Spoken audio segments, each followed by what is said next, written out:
Bonjour et bienvenue à l'émission Plaisir d'amour. Ici Chantal Brault, néo-sexopédienne, spécialiste en savoir-faire et en savoir-être sexuel, une spécialiste des sens et du plaisir.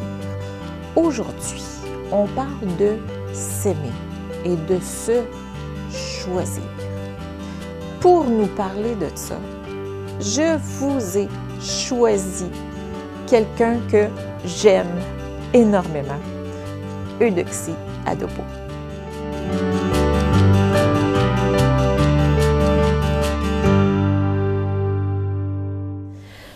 Eudoxie, bonjour. Bonjour Chantal. Ça va bien? Ça va très bien, merci. Je t'ai présentée comme une personne que j'aime.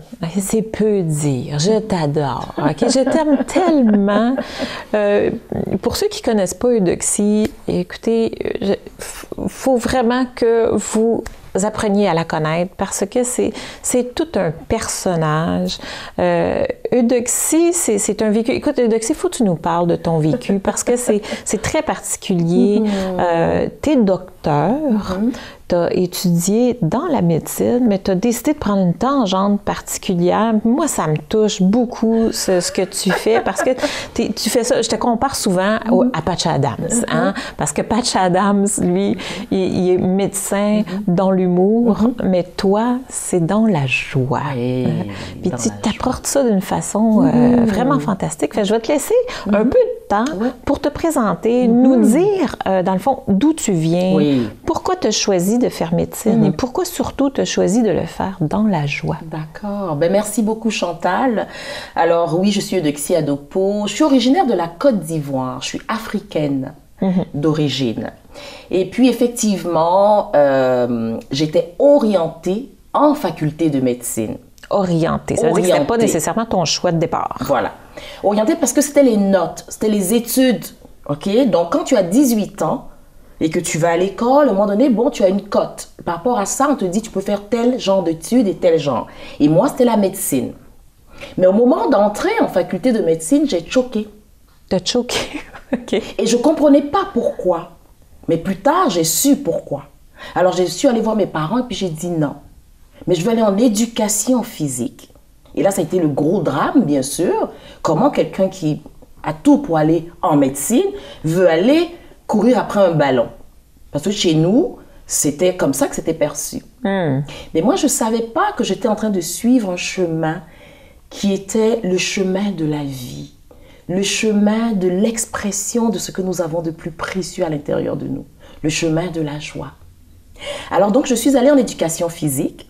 Et après ça, j'ai eu une bourse d'études pour venir au Canada pour faire une maîtrise en sciences de l'activité physique. Et après ça, un doctorat en sciences de l'activité physique. Donc aujourd'hui, oui, je suis docteur. Mais je ne suis pas un docteur en médecine, donc un docteur qui combat la maladie. Moi, je suis docteur en sciences de l'activité physique. Un docteur qui soutient la santé grâce aux saines habitudes de vie. Et j'ai bâti ma pratique autour, voilà, c'est ça. C'est ça, d'ailleurs. Voilà, des saines habitudes de vie. Et donc, j'ai produit un guide pratique pour aider les gens à intégrer les saines habitudes de vie, mais à le faire dans la joie. Oui, j'ai commencé à le feuilleter, à faire les exercices qui sont à l'intérieur. Tu as beaucoup d'exercices. Je te dis... En le lisant, tu sais, souvent on va lire parce qu'on a une invitée, il faut voir à qui on a affaire et tout. Moi, je te connais. J'ai commencé à lire ton manuel, j'ai fait « Oh non, ça, je vais prendre le temps de le faire tranquillement et de le vivre. » Merci, Chantal. Un exercice à la fois parce que, oui, ça vient nous transformer, ça vient nous transporter. C'est fantastique comme guide. C'est très, très beau. Médecin là, de la joie et de la santé, là, nous maintenir en santé, ça cadre très bien avec toi et c'est tout à fait ce que tu fais, c'est ce que tu livres. Oui. Et tu vois, Chantal, j'ai bien aimé le temps. Je veux prendre le temps de le vivre. Et cette phrase-là, c'est le socle de ma pratique. Aider les gens à habiter leur temps. Je suis ici. Et généralement, ce que je dis, une de mes phrases, là, c'est « Plus je prends le temps, plus j'ai du temps. Je crée le temps. Alors qu'on pense, le mental va dire, plus tu prends le temps, plus tu vas être en retard. Non. C'est quand tu es pressé que tu prends un risque d'être en retard. Et c'est pour ça que lorsque nous voulons installer des nouvelles façons de faire, d'être, de vivre, le temps est notre allié. Donc, arriver à tenir la main du temps et aller avec lui, on est capable de respirer, mais vraiment d'installer quelque chose qui va nous faire grandir et qui va venir fleurir notre joie à l'intérieur. On a l'impression, en fait, que le temps court et on le perd. Oui. Mais ce que tu nous dis, c'est qu'en fait, on a ce pouvoir-là sur le temps. Oui. C'est nous qui décidons ce qu'on en fait. Le temps, c'est nous. Et ça, Chantal, c'est extraordinaire. Tu sais, aujourd'hui, on va parler d'amour de soi, de se choisir et tout.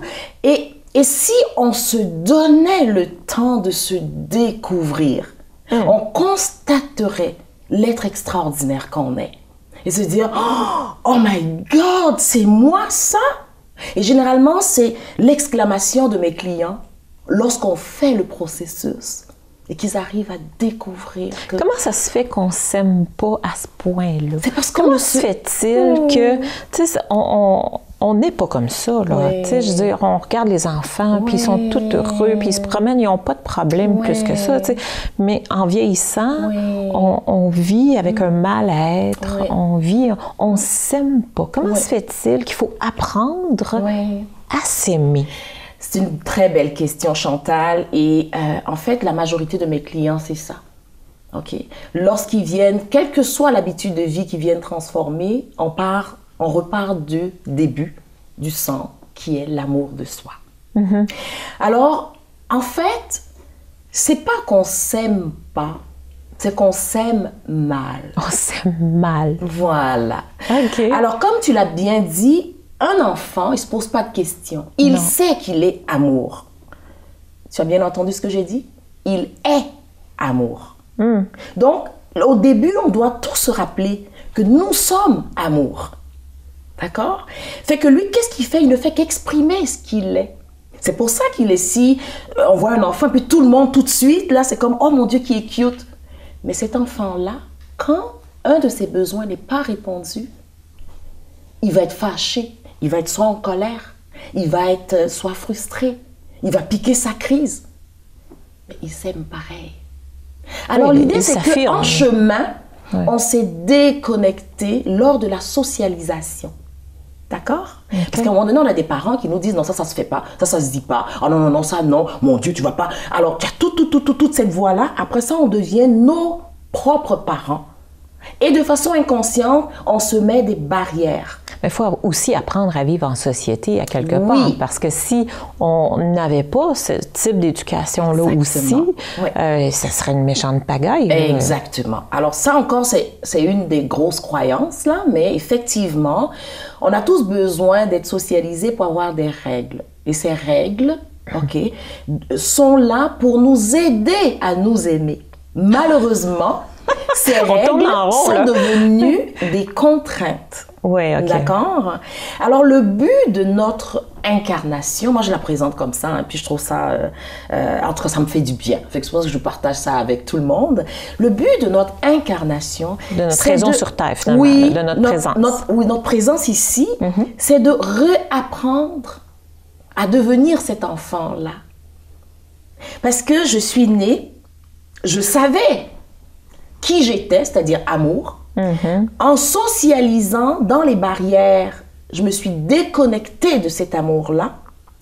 Et ce mal-être me pousse à aller chercher le bien-être. Et retrouver ce bien-être, c'est de retomber en amour avec moi, me redécouvrir. Alors Chantal, s'aimer, c'est quoi? C'est se donner le droit d'être qui je suis. Qui tu es, c'est quoi?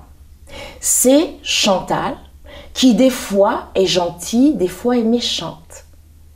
C'est Chantal qui des fois est joyeuse, des fois est triste. C'est Chantal qui des fois est complètement, comment dire, sur son X, des fois complètement perdue. Lorsque je suis capable de me prendre dans mes bras lorsque je suis perdue, méchante, triste. Quand on aime moins ça, là. Voilà. à place de se taper sur la tête. Exactement. Alors, s'aimer, c'est accepter les parties de nous que socialement, on nous dit que c'est pas correct. Là, tu tombes 100% dans l'amour. Pourquoi l'enfant, il s'aime à 100%? Parce qu'il n'est pas encore conditionné. Il s'aime totalement. Il est pas encore... Mais nous sommes conditionnés. Et si tu veux revenir à l'amour de toi, c'est de dire, je suis incarné. Et sur cette terre, on est dans une expérience de dualité. On a tout est fait et vient en deux. D'accord? On va prendre le côté le plus simple. Hein? On a le côté droit et le côté gauche. D'accord? Imagine, Chantal, que tu marches juste sur ton pied droit. Tu peux le faire, mais tu ne vas pas aller loin. Ben c'est ça. On s'est dit, je vais m'aimer seulement pied droit. Quand je suis joyeuse, quand je suis allumée, alignée, oh là je m'aime pied droit. Je ne peux pas aller loin. Mais je suis ici pour apprendre à m'accueillir lorsque je vais sur le pied gauche. Parce que c'est une expérience humaine. Et tu vois le mouvement que je fais? Et c'est ça qui va faire qu'à un moment donné, je vais avancer, mais je vais même plus réaliser que je suis à gauche ou à droite. C'est quand Dr. Len parle du Ho'oponopono, qui parle du zéro. C'est pas plus ni moins, on est tous appelés à venir à ce zéro. Ça veut dire, quel que soit ce qui m'arrive de beau ou de laid, c'est parfait. Là, tu es dans le zéro.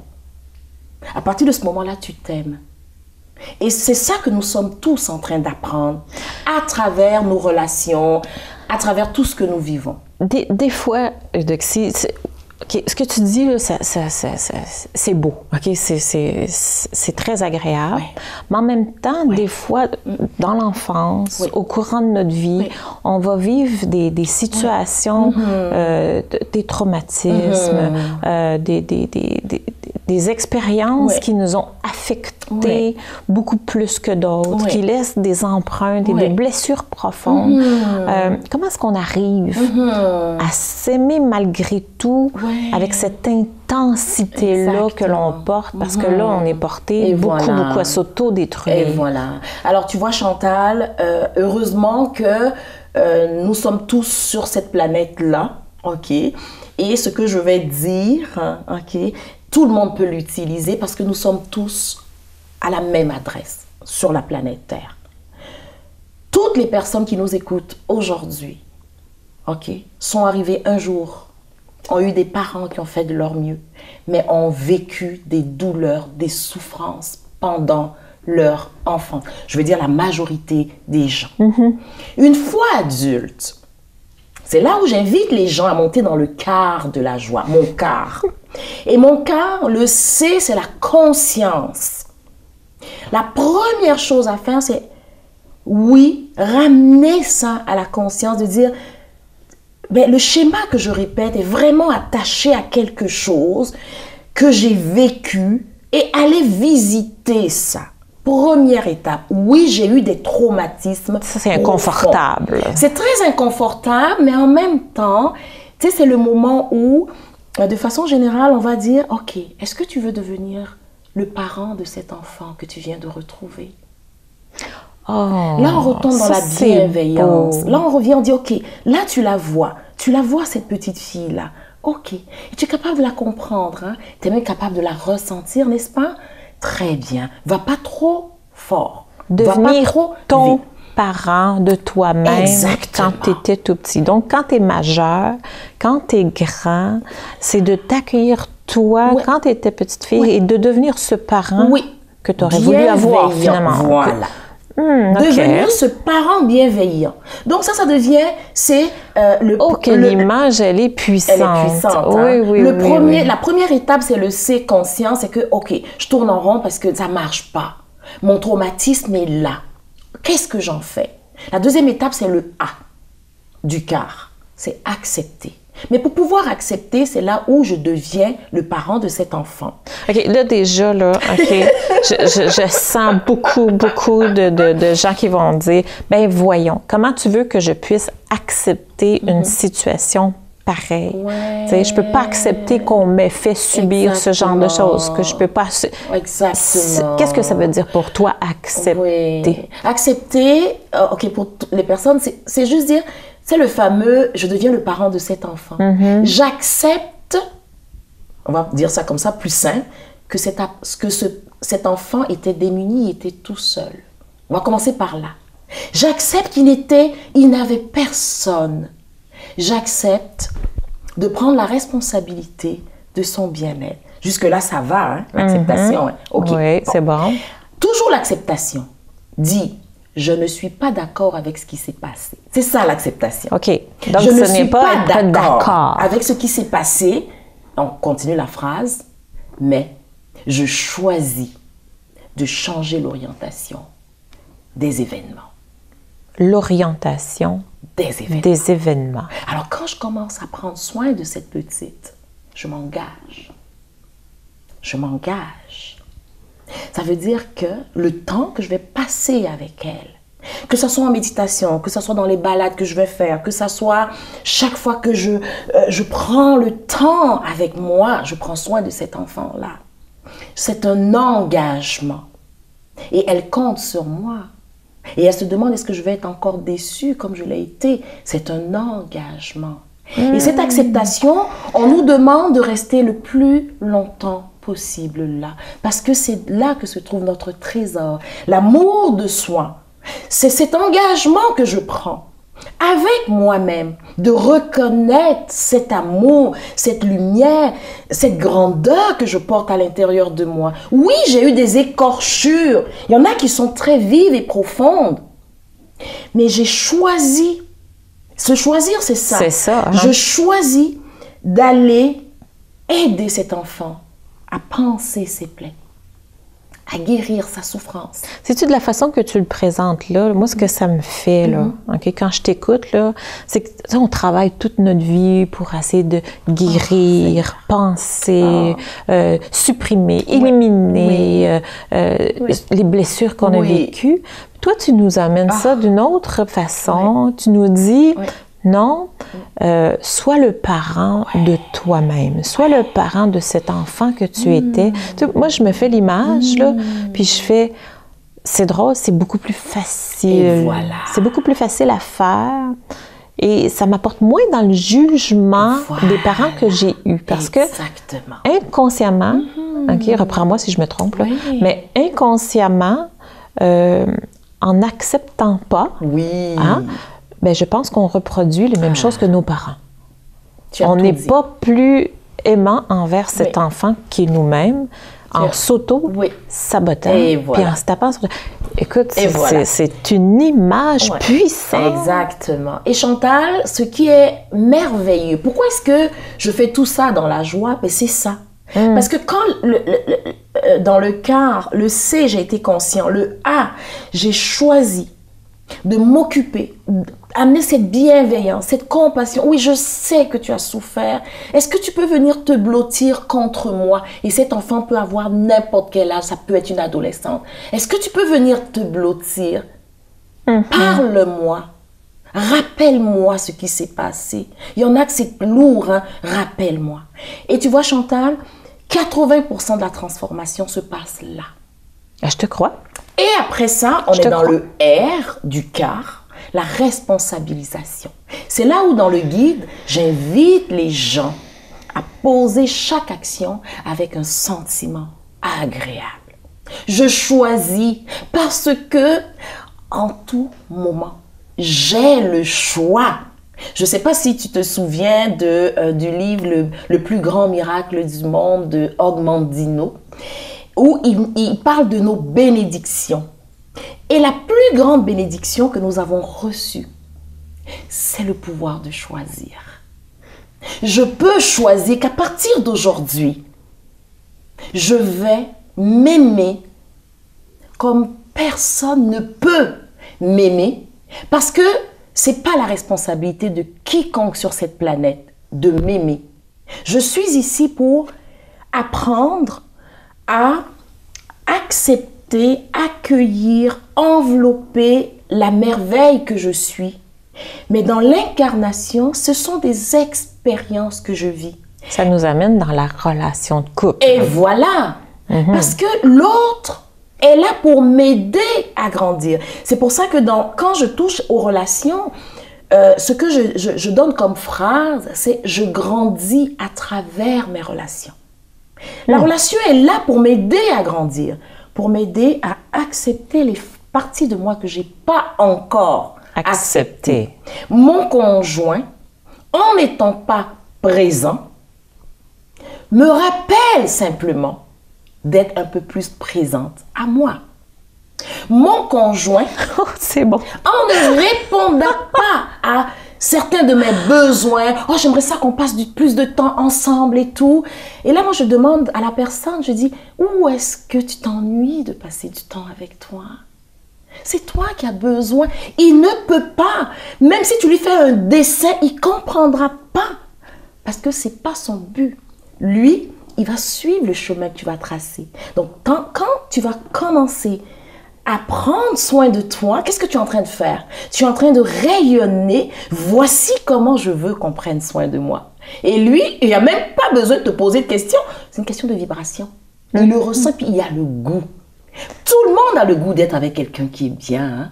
Et quand on est bien, quand on s'aime, quand on se choisit, qu'est-ce que ça fait comme effet dans cette relation? Dans la relation de couple? Qu'importe la relation, mais dans la relation de couple, aujourd'hui, on parle de plaisir d'amour. Dans la relation de couple, c'est une danse. Une danse. Oui. Tu sais, le fameux tango.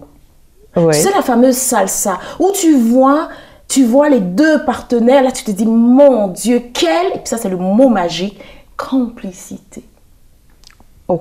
Quelle complicité! C'est comme si l'autre avance quand l'autre recule, mais en même temps, en la salsa, hein, parce que j'ai dansé ça longtemps, quand lui, il fait juste amorcer le mouvement du bras, toi, tu sais qu'il va falloir que tu tournes.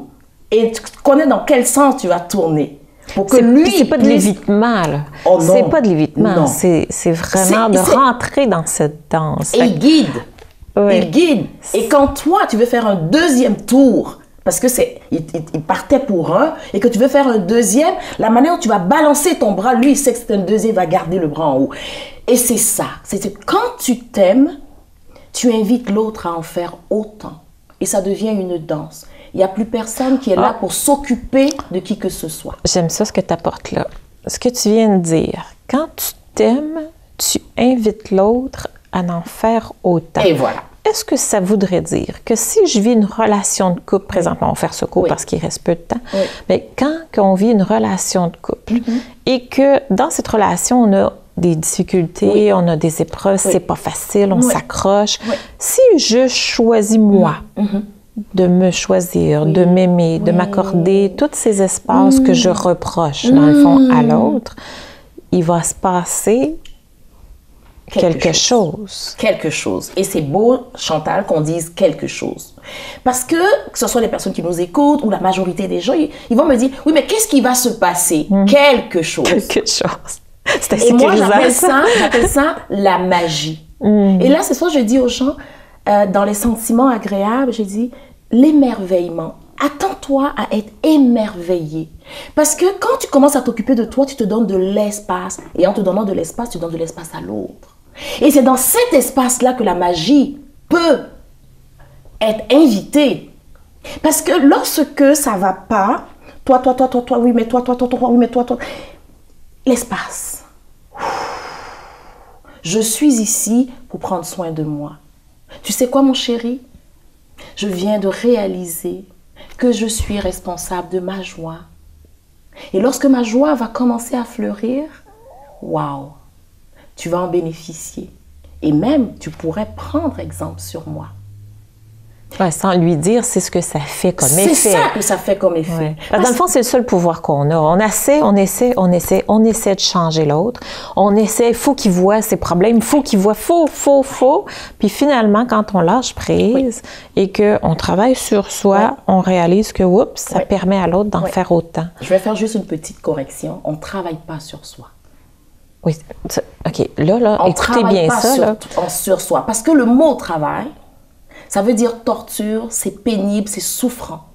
À partir du moment où on choisit de se donner de l'amour, à partir du moment où on choisit de se reconnaître, à partir du moment où on choisit de dire « j'existe », il y a un univers qui s'ouvre à nous.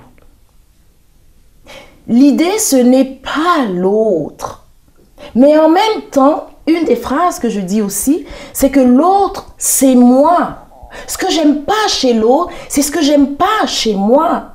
L'impatience de l'autre dans cette circonstance-ci, c'est mon impatience dans une autre circonstance.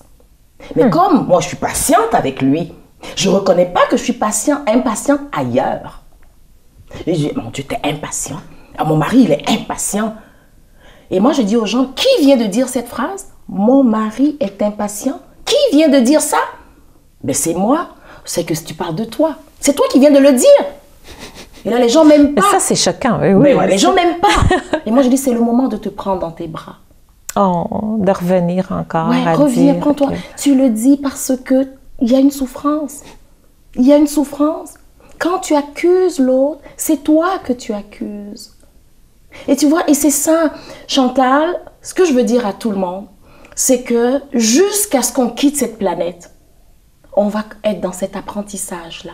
Et plus j'apprends, plus si tu veux, les défis vont être encore plus subtils. Les plus grands maîtres, c'est ça. Ils vont vivre exactement les mêmes difficultés, mais ils vont les régler d'une façon différente. Au lieu de chercher à éliminer quelque chose, ils vont choisir d'illuminer cette chose. Le choix des mots. Eudoxie, c'est beaucoup le choix des mots, très important dans l'impact de ce que l'on dit, de ce que l'on vibre, de ce que l'on ressent. Eudoxie, c'est plus qu'un plaisir de discuter avec toi. C'est des lumières, c'est de la joie, c'est facile, on dirait. Là, tu sais, en tout cas, moi, ça me fait là, très chaud. J'espère que ça vous fait la même chose. C'est trop bon. On l'invite pour une autre émission. Ne manquez pas ça. Donc, on se quitte sur cette note. À la prochaine émission. Bye bye. Merci.